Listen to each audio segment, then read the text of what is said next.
group. And Andy Bell's gay, if you didn't know. But anyway, so I discovered Erasure in 1988, I think. And my friend Liz Nelson at the time, she told me about Erasure. And she's like, oh my God, you have to hear this group. And she played this song called A Little Respect, which if you know who Erasure is, you know that song. It's a very catchy, infectious tune. It was one of their biggest hits. Anyway, maybe their biggest hit. Also, Chains of Love was one of their biggest hits. But anyway, she played that song. I was like, oh my God, this man's voice is so soulful. It's amazing. I love it. I've got to find out more. So I went and bought their album, The Innocence, which that was on. And I loved it, listened to it every day and played it over and over. So anyway, that's when I discovered Erasure when I was like 14. And so I've loved them ever since. And I listened to everything they do. And I've seen them in concert. My very first concert was Erasure. And so it's so they're coming out with a new album soon, actually, and it's coming out in September of this year, on the 23rd of September in America. They're, by the way, a British group. Anyway, their first single from the new album, the forthcoming album, and the name of the new album is going to be called Violet Flame. But the new single they just released today, or just this week or something, from the forthcoming album is called Elevation. And so I want to play it for you, and I'll be right back.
So that's the song coming up by them. Excuse me as I eat my Altoid. I'm sorry. You gotta have good breath, even for yourself. Hold on. So anyway, sorry. Speaking of Altoids, I love Altoids. They're curiously strong mints. I've loved them since they came out, or since before they came out, or after they came out, or at least since I remember eating them. Anyway, what was I going to say? Oh, so that's Erasure's new song from their forthcoming album called The Violet Flame. That song is called Elevation. And most of this music has a good little message to it, like that one did. And so, oh, by the way, the song that I first played when I came on tonight is a good song. You probably haven't heard of it. It's by Karaoke called Be Who You Are. So be sure to check that song out if you haven't heard it before. So anyway, thinking about what's happened the past week or so, I'm sure many of you have heard about those of you who follow Andy Cohen from the Watch What Happens live show, where he's a executive producer of the Real Housewives shows. He on his show were talking with Anderson Cooper this week, and excuse me, it was Anderson Cooper and Kelly Ripa, I think, on the same show, and he said that people wanted to know a secret about Andy because they know that Andy and Anderson are close. And so Andy revealed the secret, and the secret is that Andy Cohen is a top. And it was like, Anderson Cooper's like, well, that was surprising to me, but anyway. So I guess he thought he was a bottom. But I don't know, I never really thought about whether he was a top or a bottom, but I guess if I'd thought about it, I probably would consider that he probably was a top, so that doesn't surprise me. But isn't it funny, like, how gay men have to actually know this information, whether the guy they're dating, or not that they're dating, but I'm just saying, generally speaking, a guy they're interested in is a top or a bottom or versatile or what, or if he's into that at all, if he's just into oral or whatever the case may be. So it's interesting to me. It's something that gay men have to actually come to find out in one way or another, that heterosexuals don't have to worry about. And most lesbians don't either, because most lesbians kind of wear their sexual proclivities on the outside. It's like, and that's not always true, of course, but generally speaking, I don't know that much about lesbians, so don't ask me. I'm just telling you from what I think. But I think that they, generally, you have dykey lesbians and you have lipstick lesbians. And I rarely see two dykey lesbians together, and sometimes I've seen a couple of lipstick lesbians together, but generally it's the one or the other together. I mean, that's just how I see it. You have the masculine one and the feminine one. And I kind of hate saying that, because in the gay world, just like in the lesbian world probably too, it's not about masculine and feminine roles. You just are what you are. You're not, you're gay and you're into guys, and you're into guys who are into guys, or you're a girl who's into girls who are into girls. It doesn't really matter, if one's the man and one's a woman or whatever. And people always say that. I'm like, you're such a fucking idiot. That's the whole fucking point. There is no man or there is no woman, in the relationship. There's another man or another woman. That's the whole fucking point. You don't want to be with someone of the opposite sex. So, but a lot of people take on gender roles, that they've been assigned by, or they feel they've been lifted up to be, or that they've affected as a result of being who they are. And they end up being one or the other. But anyway, my point is, it's just funny that gay guys have to go through that, and straight guys don't have to deal with it at all. And then they had on Attitude Magazine, they rated the top 100, the hottest 100 people. What was the hottest 100 list of Attitude Magazine? Excuse me. And the hottest guy in the world is supposed to be Tom Daley. Now, he's the swimmer dude, I think.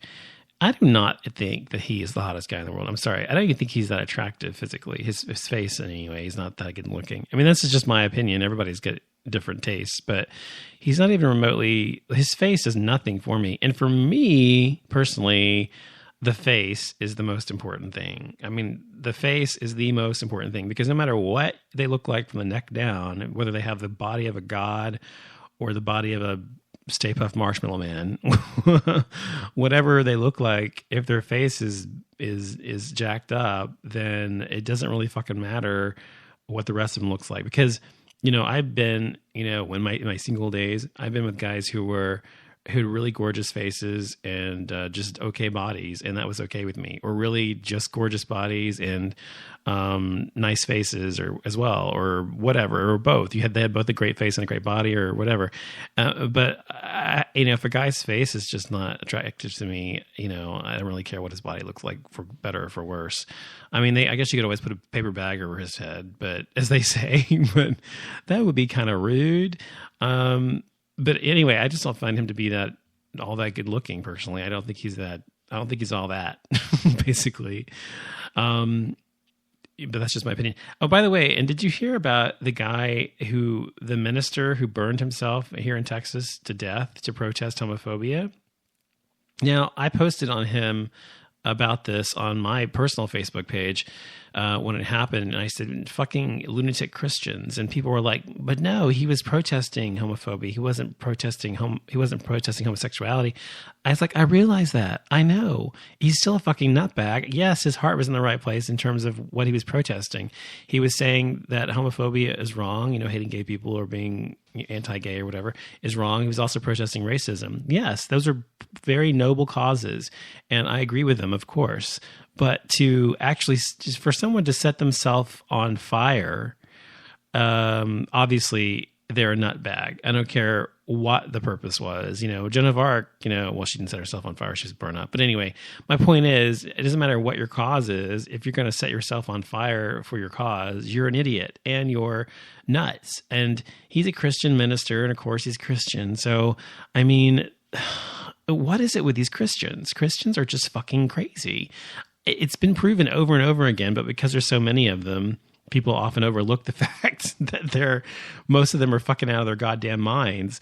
Most of them really are. I mean, honestly, if you look at the history of Christianity and Christians in general and how they behave today, specifically, especially in this country, they're fucking crazy lunatics. I mean, honestly, and this guy just proves that, even though it was for the right reasons. I mean, is it really worth burning yourself up? And what's that gonna do? All it's gonna do is bring attention to the cause, yes. But there are other ways to bring attention to a cause. I mean, haven't you heard of Twitter or Facebook or an ad in a magazine or a television spot or writing a play or making art that protests something? I mean, there's all sorts of ways to bring attention to something without burning yourself to death. So anyway, I found it to be disturbing, but not surprising at all that a Christian minister would set himself on fire for something he believed in, even if it was for the right reason. Whatever. I find it to be ridiculous. The other thing was, of course, they're talking about the plane that got blown up, yesterday or whatever this week. And the Ukraine, the Malaysian Airlines flight, and 100 top HIV/AIDS researchers were on that plane. 100 of the top HIV/AIDS researchers were on that plane. They were going to a conference or something, and they were flying between different countries to represent or to do research or whatever, and they all died. So that's a huge setback, I would assume, for people with HIV or the AIDS HIV movement or whatever, because whatever they were researching is no longer going to be done. Now, hopefully their research was somewhere else and it can be, resurrected by other people. But it's just really sad that those people died that way. And also it happened. They're saying that, what's his name? Putin, the prime minister of Russia, was to blame and had something to do with it. And because it was shot down by military grade missiles that you have to be taught on how to use. It's not something you just pick up and you shoot. You have to be taught how to use them properly. And they're saying that this was something that he did, and he has the black box that tells what happened and isn't necessarily releasing it. So anyway, it's just another fucking horrible thing that happened this week in the world. What else am I going to talk about? This is Brain Purge. I'm talking about whatever I want. So Wentworth Miller is going to be on it's going to be a superhero in something. I can't remember what it said, but Wentworth Miller is like me. He's half black, half white, and he's gay. So he's kind of similar to me, actually. If you don't know who Wentworth Miller is, look him up. He was on Prison Break. He was the lead star of Prison Break. And he's been in several movies and stuff. He also was in a movie. I can't remember the name of the movie. I wish I could. It was a movie about this guy who was half black, half white, who passed for white in like the 30s or something. And his life and stuff. I think it was based on a true story. It was really, really good and riveting. You should watch it.